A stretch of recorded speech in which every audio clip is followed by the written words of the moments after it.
O si Brother Alfred. Again, hello viewers, subscribe to Jesse Boyba. Boyba. Naantay lang namin kung meron pa sa amin sasama. So magra-ride kami ng 8 o'clock, 7:45 pa naman. So dadalawa pa lang naman kami. Shoutout kay Rod.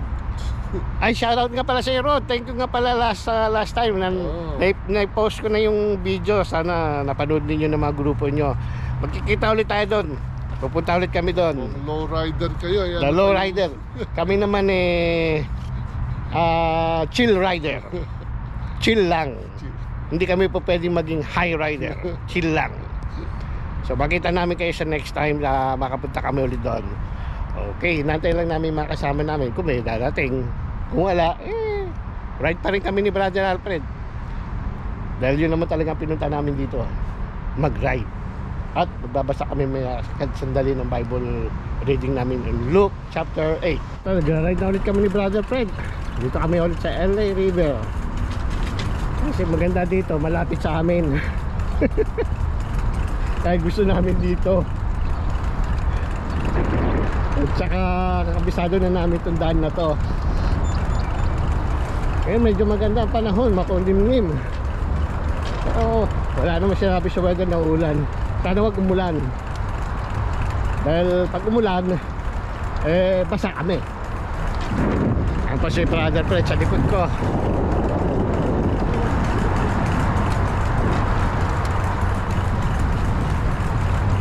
Medyo lang namin yung araw namin. Kasi wala kaming pasok Sabado. Para makapagka-fellowship din kami dalawa.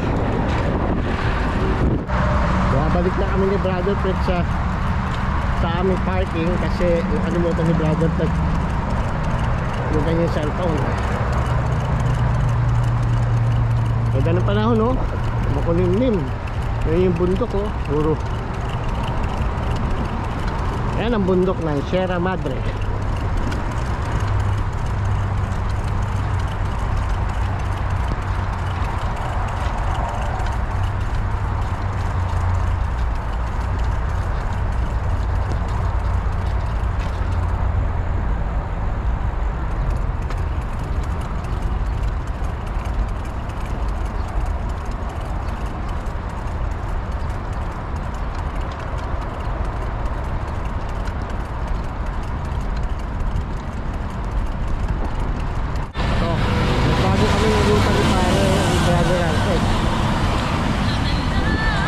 So itong ruta namin ngayon. Pero dun yung baksak namin sa LA River.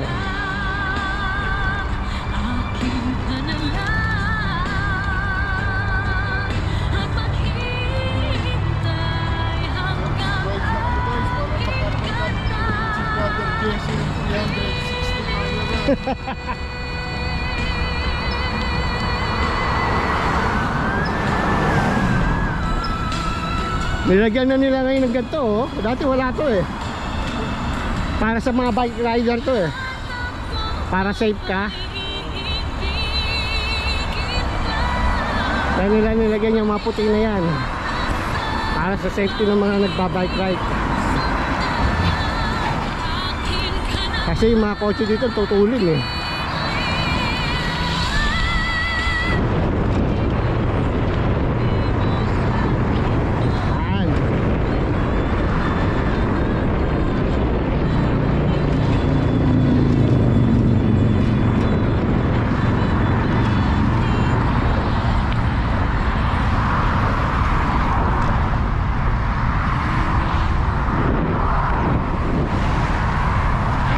Friend, sa likod ko.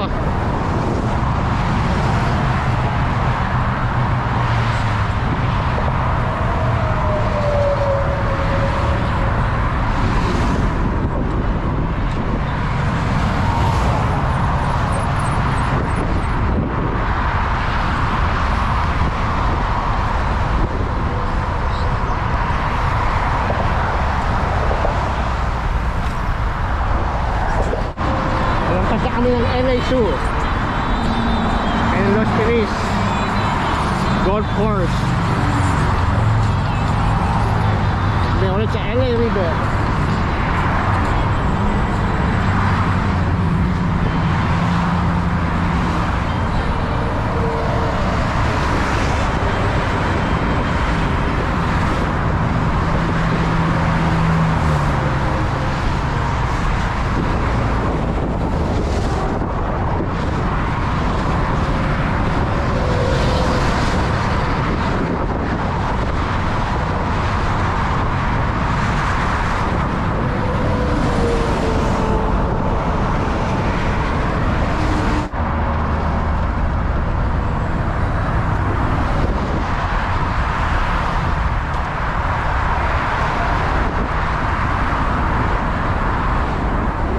tulay papunta doon sa mga horse. May mga kabayo dyan, lugar ng mga kabayo eh. Papakit kami.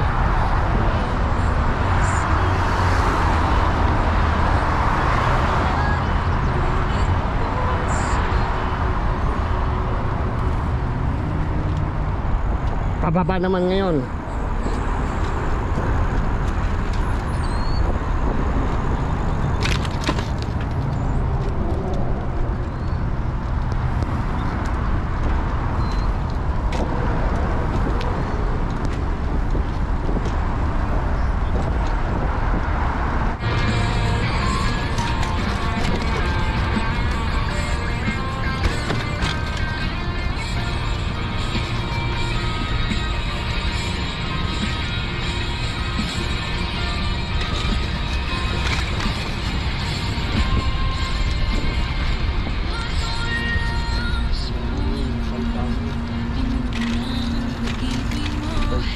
May daanan pala dito, no?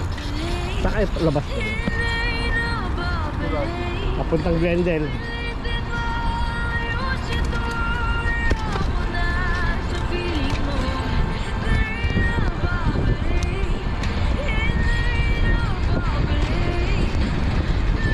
Bababa naman kami sa layo.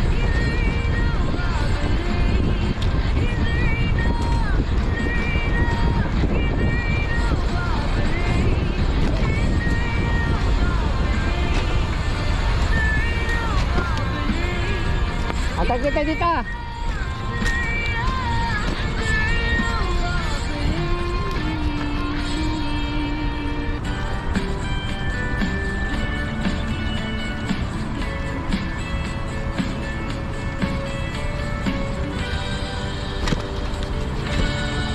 Ngayon nag-break muna kami dito po to sa ito lugar na to.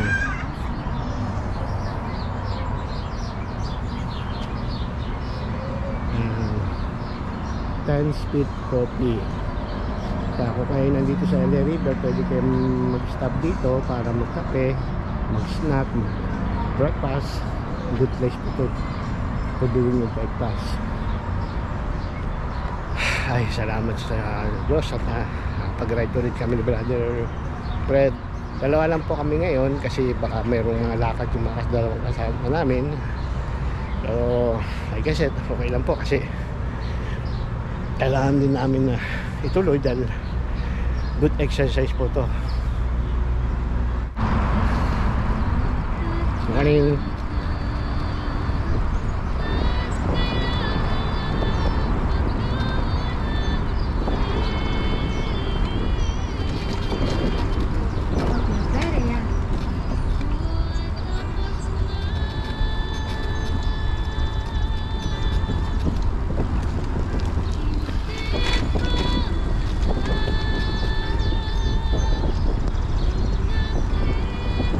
ganda ng panahon, oh. Kasi pag mainit parang nakakaubos talaga, papapawisan ka ng papapawisan eh. Nade-drain yung tubig sa katawan mo eh.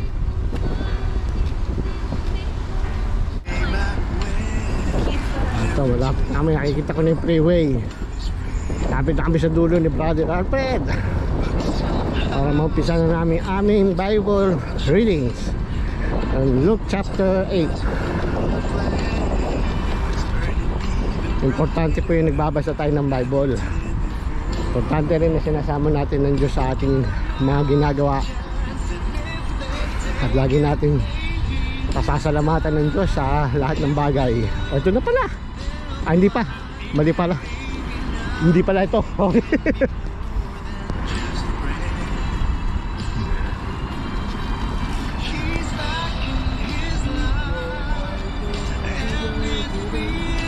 Read your Bible every day.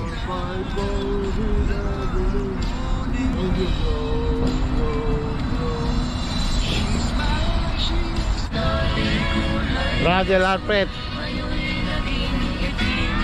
tapos na namin basahin yung Luke chapter 8. Marami po kami natutunan doon sa chapter na yon. Kaya kung kayo may oras para magbasa ng Bible, check nyo po yung Luke chapter 8. Basahin nyo yung from verse 1 to verse 52. Marami po kayong matututunan. Especially yung parable of the sower. Napakaganda po nung parable ni Jesus. Yes, and Jesus Hill. Basahin nyo po yung Luke chapter 8. Magugustuhan nyo po yun. Ganda ng panahon, no? Ganda. Perfect. Perfect. May bumati pa nga sa iyo isang Kami magbabasa ng Bible tungkol sa Luke chapter 8. Ito yung mga tren. Yung freeway, 5 freeway going to Glen Pasadena freeway, yung 110. Ito po yung bike route. Ito yung end ng bike route. Ito Riverside to North Figueroa Street. Dead end na yan eh.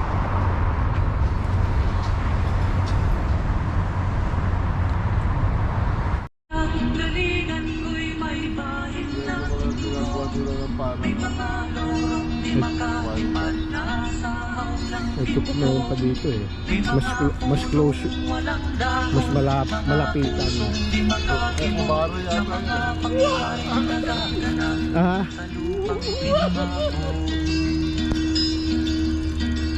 Parang po kumaro.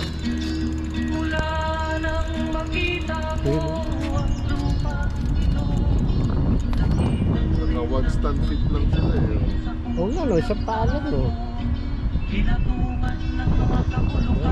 Nag-exercise na sila oh. Isang paalam. Ayun na, may puti pa doon. Ayun, lumipad.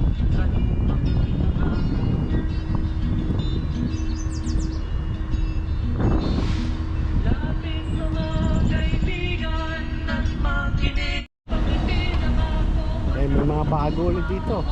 Ibang area naman to. Medyo malapit dito sa area na yun. Ayun, lumipad. May dala-dala sa bibig niya.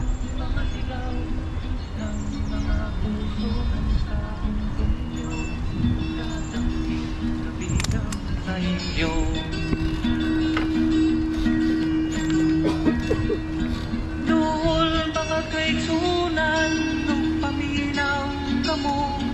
Doon ako'y dala ng mga balita gikan sa banwa ko. Gusto ko nga ipakibalo ang mga istorya nga nagkahitabo sa banwang bisan nato.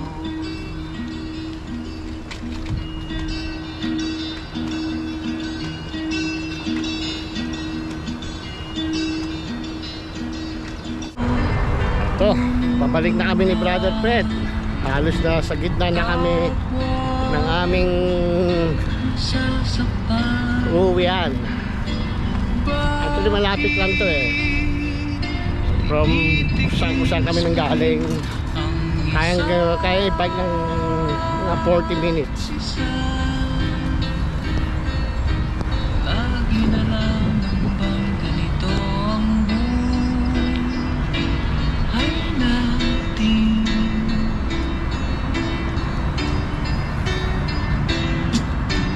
Di na matitis paghirap ng dibdib.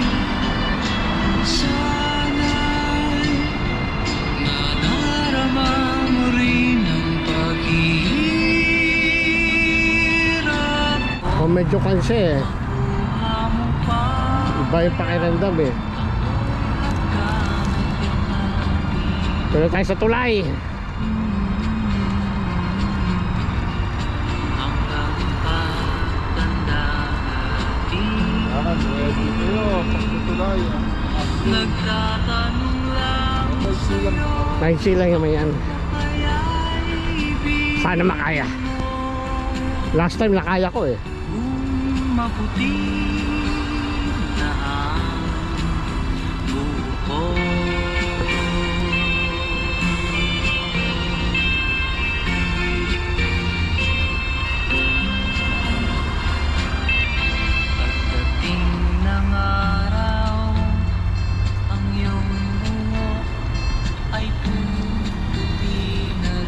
Number 1 na ngayon sa akin eh.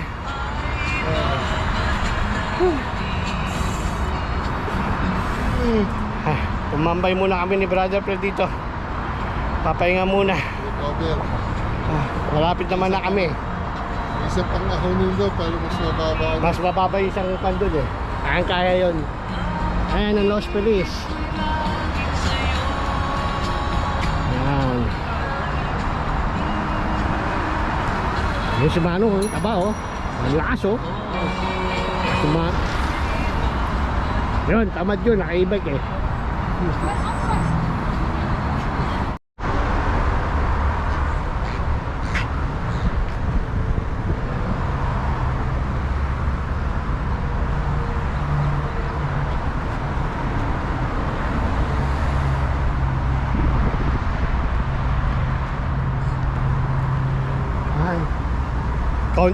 Kaunti nagbabike no.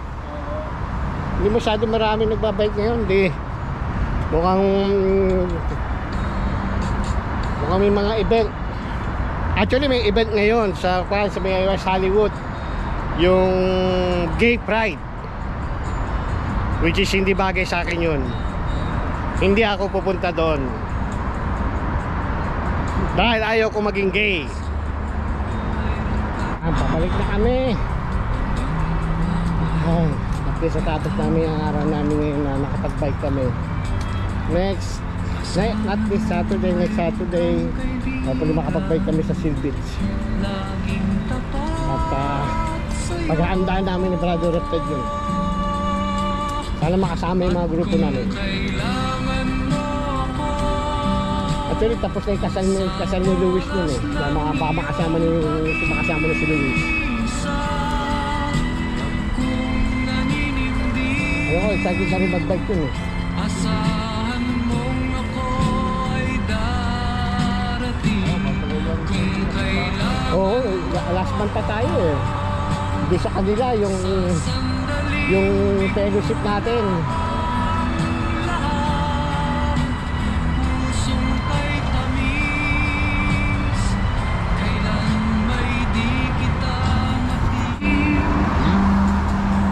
Huwag mangamba, hindi kita maghahanapan pa ng anumang kapalit ng inalay kong pag-ibig. Sadyang ganito ang nagmamahal, di ka dapat mawala, inanakit sa'kin walang Ayun na, so haring araw lumalabas na. at kung hindi man dumating sa'kin ang araw, ito'y di magbabago.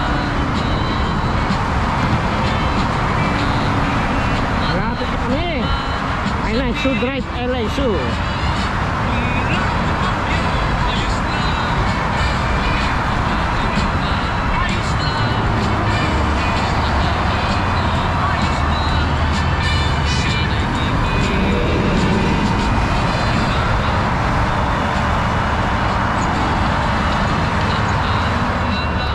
Ang sasabihin ko sa'yo, ang pag-ibig ko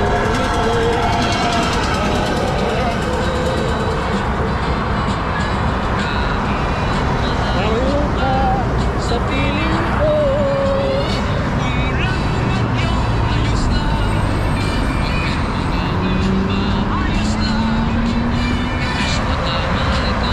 Kaya po namin tinatapos ang aming LA bike ride today. Salamat sa pagsubaybay.